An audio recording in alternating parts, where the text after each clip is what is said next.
हाय, मैं डॉक्टर शरयू और हमारी सीरीज शुरू है अभी फ़िलहाल कोलोप्रोक्टोलॉजी के ऊपर। ये टॉपिक तो बहुत अच्छा है नहीं, लेकिन इम्पॉर्टेंट है। पेशेंट्स काफ़ी आते हैं, कंफ्यूज होते हैं, इसलिए मैंने constipation, burning in anal reason, bleeding PR के ऊपर मैंने वीडियोस बनाए हैं, आपने देखे भी होंगे। आज हम बात करने जा रहे हैं, टॉपिक जो है उसका नाम है पेरीएनल एब्सेसिस एंड फिस्टुला, यानी कि भगंदर। पेरीएनल रीजन यानी जो शौचालय की जगह होती है उसके आजू बाजू का जो रीजन होता है उसे क्या कहते हैं? पेरीएनल रीजन। मतलब समझ लो आप, ये बटक्स है मेरे, ये वाले दो, और ये अपना एनल रीजन है। तो ये और ये बटक्स है, ये एनल रीजन है, तो दिस इज पेरीएनल एरिया।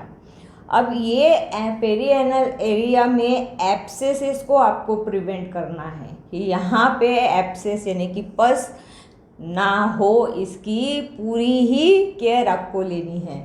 अगर आप इसकी केयर लेते हो तो आप भगंदर से मुक्तता पाते हो। एनल फिशर ना हो, इसकी भी आपको केयर लेनी पड़ेगी कि भगंदर फिस्टुला ना हो। सबसे पहला कॉमन कॉज है इंडिया में या सारी दुनिया में कि पेरीएनल रीजन में क्या होता है? सबसे ज़्यादा फंगल इन्फेक्शन होता है। This is the primary cause why the anal glands get infected. Anal glands जो होते हैं वो क्यों इन्फेक्ट होते हैं? क्योंकि वहाँ पे पेरीएनल रीजन में फंगल इन्फेक्शन होता है, इचिंग होती है, लोग खुजा डालते हैं और वहाँ से फिर इन्फेक्शन होता है। दूसरी बात तो कॉन्स्टिपेशन, हो तो मैंने बता ही दिया कि बहुत देर तक आप गए नहीं तो वहाँ पे जो लैट्रिन जमा होती है वहाँ से इन्फेक्शन एनल ग्लैंड को चले जाता है। पेशेंट अगर डायबिटिक हो तो प्रॉब्लमेटिक है। पेशेंट अगर हाइपोथायराइड ओबेस हो तो प्रॉब्लम है। प्रिवेंशन इम्पॉर्टेंट है। हम लोग अगर कुछ चीज़ों का ध्यान दें, जैसे कि आपकी इनर वेयर कैसे है, इसके ऊपर बहुत ज़्यादा चीज़ें डिपेंड करते हैं। आप कैसे क्लोथिंग करते हो इसके ऊपर काफ़ी ज़्यादा इम्पोर्टेंस आपको देना चाहिए। आपको अपने जो क्लोथ्स है वो क्लोथ्स को वेट यानी गीले रखना बिल्कुल भी अलाउड नहीं है। गीला अगर वहाँ पे रहता है तो फंगल इन्फेक्शन हो जाता है, और फंगल इन्फेक्शन होने के बाद में बहुत कुछ होता है, मैंने बताया आपको। तो ये जो एनल ग्लैंड इन्फेक्शंस होते हैं ये मैक्सिमम वहाँ पे एक्सेसिव स्वेटिंग होता है, उस वजह से वहाँ पे गीला जोपन रहता है, उससे आपको ये सब चीज़ें होती है। टाइट क्लोथिंग पहनते हो आप, टाइट जीन्स पहनते हो, फैशन अपनी जगह है, केयर अपनी जगह है। टाइट क्लोथिंग्स पहनना बिल्कुल भी अलाउड नहीं है इंडिया में, क्योंकि हमारा कहीं कहीं तो वातावरण एकदम ह्यूमिड होता है, कहीं कहीं बहुत ज़्यादा क्या कहते हैं गर्मी होती है, तो वहाँ पे हमें सूती क्लोथ्स जो है वो ढीले क्लोथ्स, क्योंकि एयर वहाँ पे खेलते रहना चाहिए, इस टाइप के क्लोथ्स हमें वहाँ पे यूज़ करना चाहिए।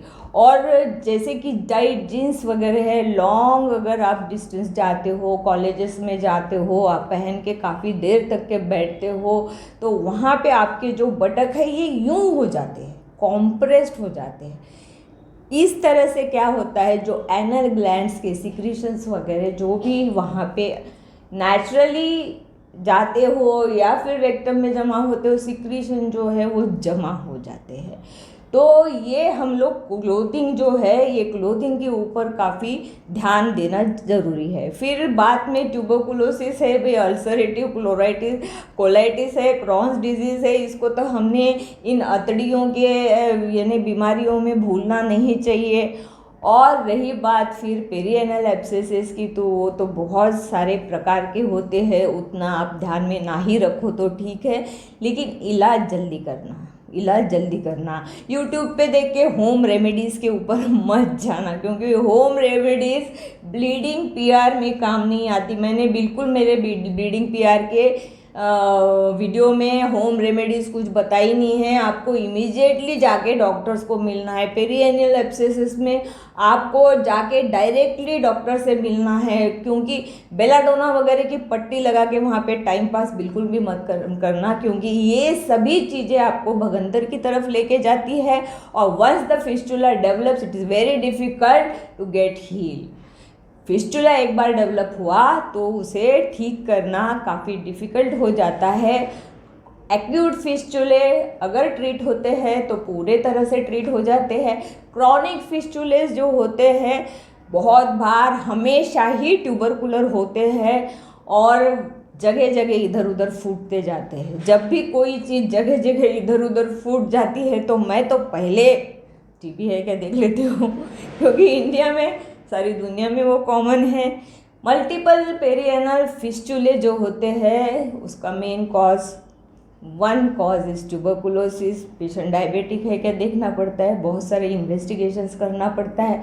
इस वीडियो में मुझे आपसे सिर्फ यही बताना है कि भाई आप प्रिवेंशन ऑफ पेरिएनल एब्सेस करो, आपकी क्लोथिंग जो है वो अच्छी रखो, नीकर्स जो है प्रॉपर फिट लो, वो उसका नंबर आता है M, L, XL, double XL, low waist, mid waist, high waist. भाई लो वेस्ट मिड वेस्ट के पीछे मत दौड़ो, हाई वेस्ट ही लो और अपना नंबर ढंग से निकालो।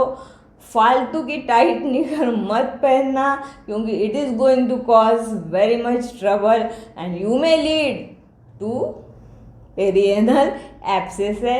एंड फिर अगर ट्रीट नहीं करते हो तो फिस्टुला होम रेमेडीज प्लीज़ मत लो। और नेचुरल जो डाइट है जिससे आपको ये पूरी व्याध की सीरीज से अगर आपको मुझे दूर रखना है तो एक प्रॉपरली मैं आपको डाइट नेक्स्ट वीडियो में दे दूंगी। तब तक के लिए लाइक कीजिएगा, शेयर करना बिल्कुल मत भूलना और सब्सक्राइब नहीं किया तो ज़रूर कर दे भाई, शेयर कर लो, काफ़ी इम्पोर्टेंट बात बताई है मैंने। और कमेंट्स में कमेंट्स लिख देना। धन्यवाद।